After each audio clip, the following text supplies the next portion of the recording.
ایک عورت جس کی عمر 90 سال سے زیادہ ہے، اس کا بیٹا کہتا ہے، ایک دن میرے پاس ایک رشتہ دار آیا اور میری والدہ میرے پاس بیٹھی تھی۔ جب وہ اندر داخل ہوا تو اس نے کہا، ماشاءاللہ آپ کی والدہ آپ کے پاس رہتی ہے۔ میں نے کہا، نہیں، بلکہ میں اپنی والدہ کے پاس رہتا ہوں۔ بیٹے نے تعظیمانہ ایسے کہا تھا۔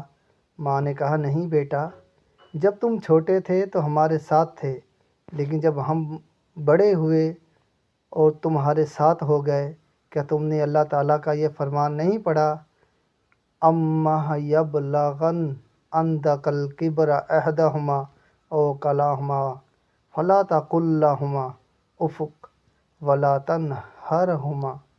جب تیرے پاس ماں باپ میں سے ایک یا دونوں بڑھاپے کو پہنچ جائیں تو ان کو اف تک نہ کہو اور نہ جھڑکو۔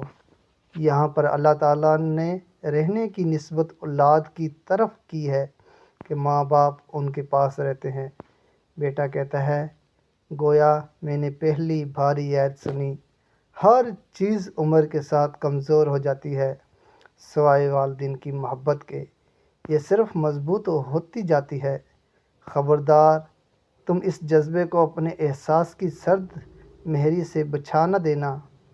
اپنے والدین کو اپنی نافرمانی سے نہ تھکاؤ، کیونکہ خدا کی قسم ایک آنسو جو ماں کے گال یا باپ کے سفید بالوں والی داڑھی پر گرتا ہے، آپ کو زندگی کو اندھیروں میں غرق کر سکتا ہے۔